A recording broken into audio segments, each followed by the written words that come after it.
Okay, this is actually a 13-foot diameter circle that was done from a crop circle design called the Magical Woven Basket that was found over in England. I did a workshop on crop circles and many other things, and I was just fascinated by this, so I interpreted it with paver stones. And this is my abundance garden, so I try to have a lot of things in here with purple.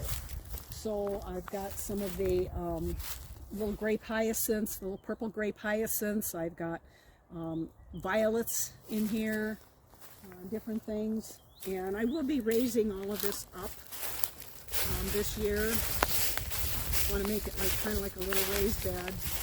And then moving quite a few of the hostas out to my new garden area.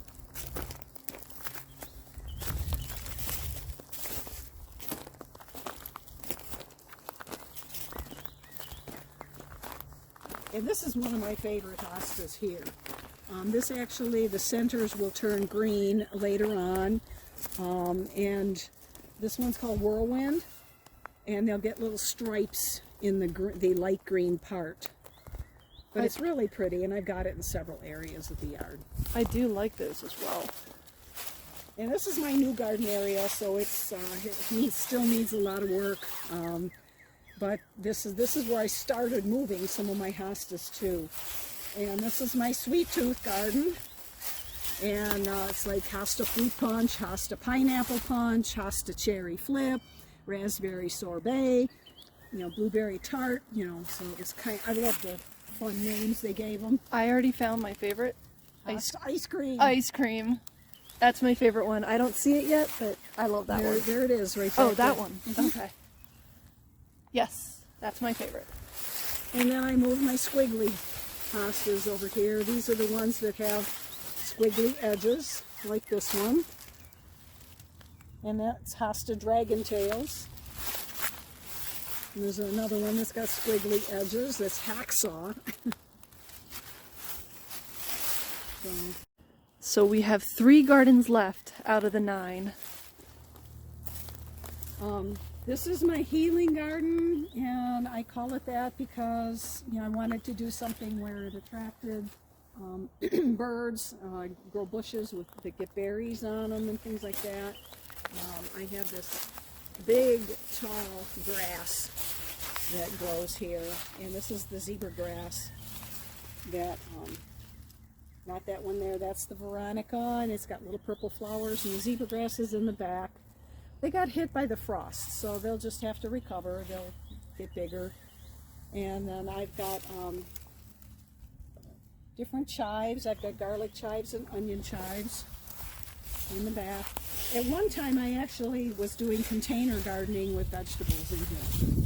So it was fun. I've got bronze fennel, which is a perennial. It's not like the fennel we buy in the store. And that's actually a host plant for the black swallowtail butterfly too. This is a big stand of wild geranium. This is lemon scented geranium here, and it's supposed to help keep the mosquitoes away. Wow, actually that smells really strong. I just took a little pinch, and it does smell like lemon, a really sweet lemon. And that's lemon bee balm. And as you can tell, I haven't taken all the leaves out of these gardens yet. Wow! Oh my gosh. Now, bee balm is a member of the mint family also, so that does spread. That's really strong. Now you kind of see where they're getting their perfumes from. Yeah, and you can see I made this little, looks like a toad foot or frog foot entry into this garden. Put the little, I love playing with the garden areas and making them fun. This is my succulent garden, so I kind of raised it up and put rocks in it, although it does still stay wet for the succulents. I love sedums and succulents, especially those yellow ones. I got the chocolate ones over there. Ooh. Next to the yellow one. The red, kind of maroon purple chocolate. Wow.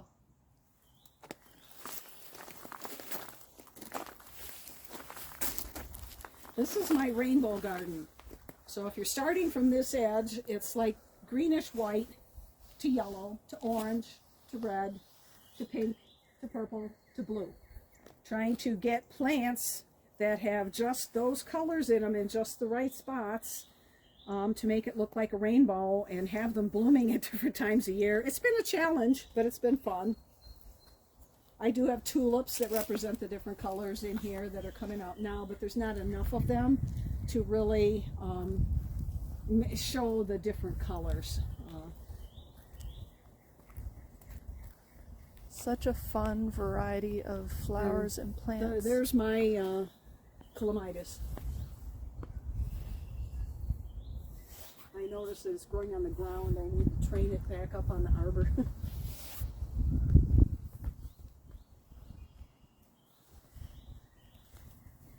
Beautiful tulip.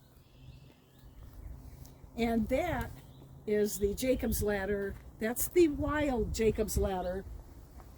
Some of them that you see in the flower stores are a little different from that, but that's the native one.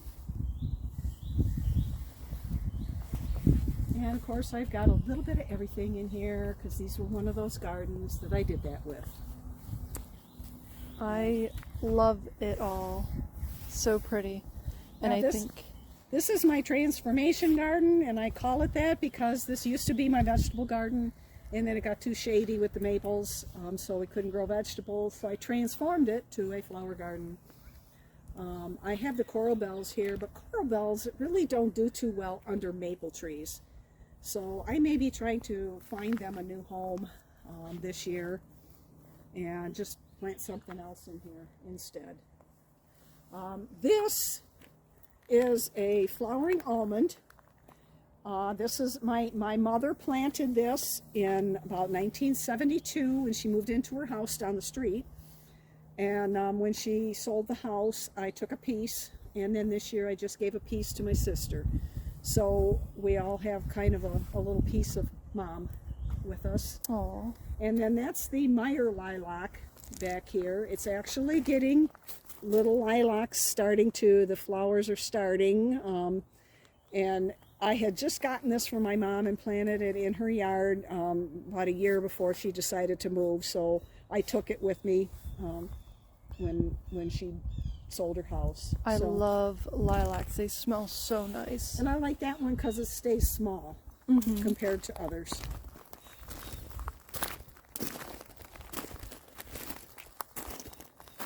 So, and you can see on this side, things are a little sparse. I like the hydrangeas.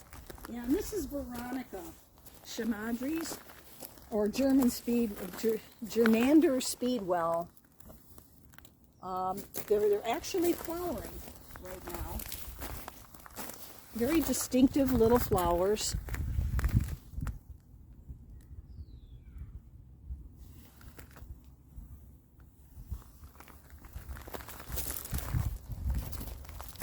And then just I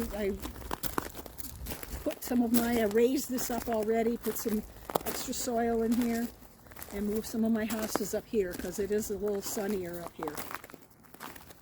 And that's, well, I've got one more garden on the other side. Well, for the 9 that are back here, thank you so much. And you can see how far it reaches from next to the house all the way back next to the greenhouse, over down the driveway. Oh, and by the way, driving down the driveway, or I should say up the driveway, it's beautiful. It's just this nicely shaded pine the whole way. And you planted those when? 1991. Wow. And they got huge. Yeah. But it's so quiet. It's so relaxing driving through there. Does it help keep out the snow? Not really. It does still snow in there, but what is really pretty is if it's a little windy and it's quiet and you go in there and you hear that wind, it just has this whistle when it goes through the pine needles. I know exactly what you're talking about. It's like kind of musical if you listen. Very calming. Oh, that's awesome. Thank you so much, and we'll take a look at that last garden.